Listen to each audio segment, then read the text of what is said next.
Sword. The sword was one of the most iconic weapons of the medieval period. The Ulfbert swords were famous for their superior steel, unmatched in durability.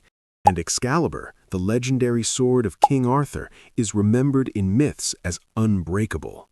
Swords were versatile, used for cutting, thrusting, and parrying on both battlefield and in duels. Axe. The axe was a close combat weapon delivering powerful blows. The Dane axe, used by Vikings, had a long handle and broad blade, while the Francisca, a throwing axe of the Franks, could strike enemies at a distance.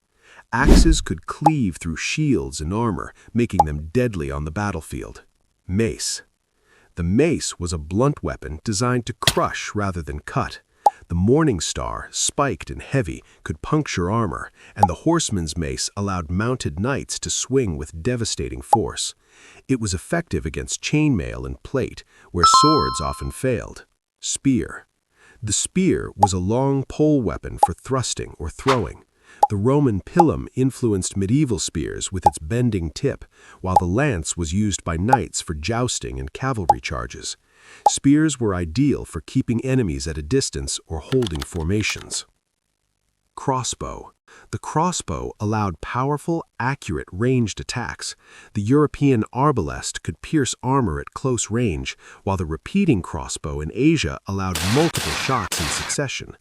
Crossbows required less strength than traditional bows, making them accessible to more soldiers. Longbow. The longbow was a tall, powerful bow used by English archers.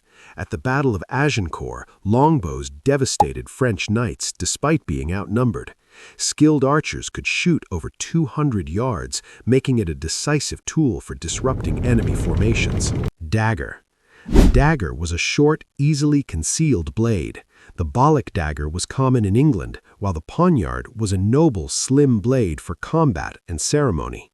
Daggers were ideal as backup weapons or for close, precise attacks. Warhammer. The warhammer featured a hammer and often a spike. The bec de Corbin could pierce helmets, and the 14th century maul crushed armor with sheer force. As plate armor became widespread, warhammers gave infantry the means to exploit its weaknesses.